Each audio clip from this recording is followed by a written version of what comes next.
morning, everybody.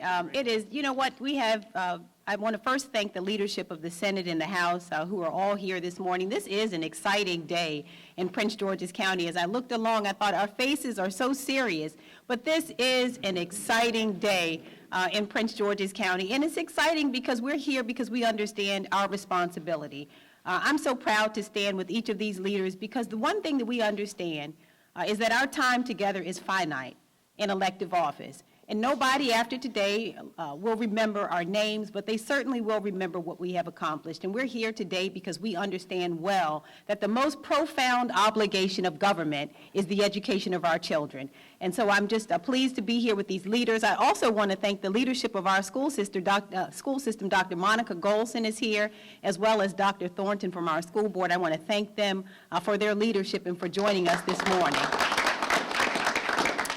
As you've heard, we're here at Forest Heights, which I think is a really great example of what needs to change. This school is 66 years old. As you have heard already, we could not get started here on the first day of school because, as you can see, this facility was unsafe for our students. Forest Heights is not alone. Out of the 206 structures that we have in Prince George's County, over 50% of them are 50 years or older. 50 years or older. So Prince George's County has the second oldest school structures in the state, and we have an $8.5 billion backlog in projects that need to happen to our schools. And so this is a really urgent need that we have. And again, I just am so grateful that we have decided together that we would address this issue in the legislative session this upcoming year. There are two things that I want to say about that.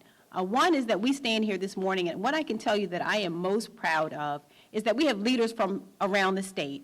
And what that signals is that we understand well that it is not about just the education of Prince George's County children. It's not just about Baltimore City or Howard County's children. This is about Maryland's children and what we owe to every single child in the state of Maryland. In this last session, I was so proud that we had so many opportunities to come together and to testify together. And again, it was not because one jurisdiction is more important than another. It is because we understand every single day that the obligation that we have undertaken is to advocate for every child in this state. I heard it said a moment ago about the zip code, and this is something that is so troubling for all of us, and it is that your zip code too often, and it's not just in the state of Maryland, but it happens throughout this country, that your zip code determines the quality of education you get. And this is what we must change. This inequity is something that cannot continue. And us standing today and saying that this is something we will address and that this is top on all of our list is something that is so significant. So again, I want to thank everyone for being here today.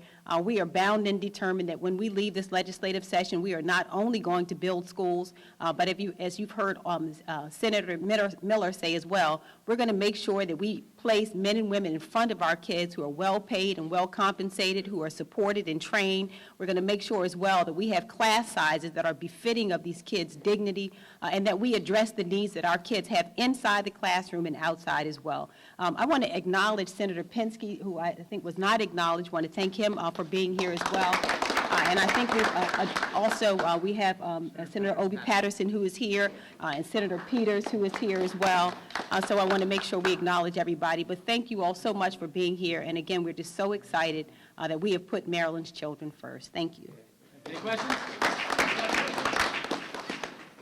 When you talk about tough choices, Monica.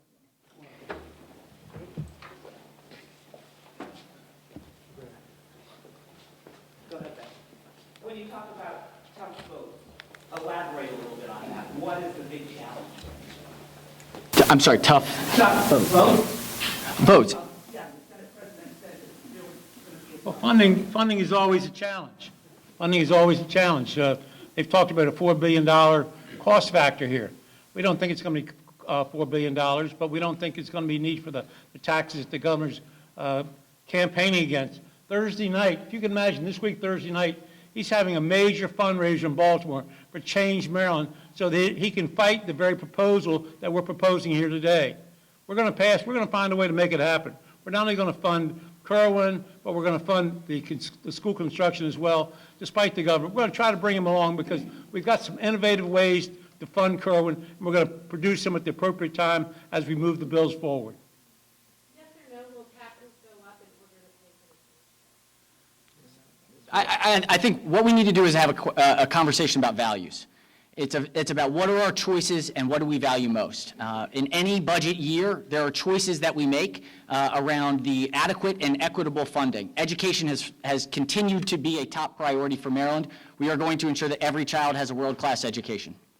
Last question. Do that without raising taxes. Sure, I think every year revenue grows in Maryland. There are many options for how to get this done, and we look forward to having the negotiations and conversations with the governor, with legislative leaders, with county executives, to ensure that we make education the top priority for the state of Maryland. Senator, how would this bill work, the mechanics of this bill, Bill to Learn? Issuing the bonds and paying it back, how does that work? Sure. So on the high level, do you want to add anything? Yeah. Sure.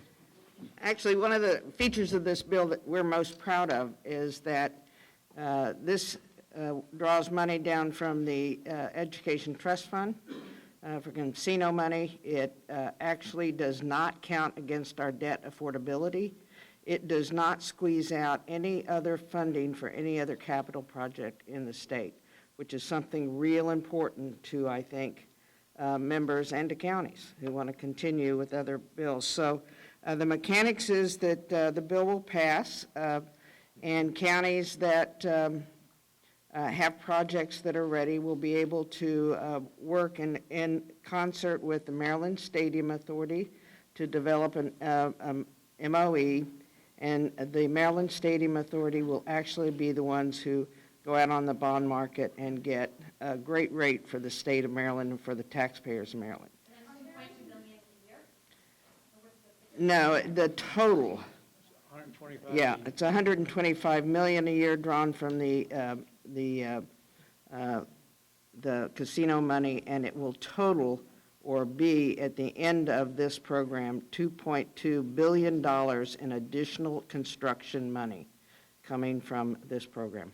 When we passed MGM, we passed a lockbox providing commitment to the people that the money is going to go to education. That's where this money's coming from. Got MGM up the road, you got the casinos, the money's coming from them. We made a commitment, the money's coming from them to education, and that's what this is all about. Would you thank you to draw the questions to the master? Can you what? Oh, I just wanted to hear the speaker's view on the questions that. Go ahead. I agree with the answers that were given. All right, thanks. Good.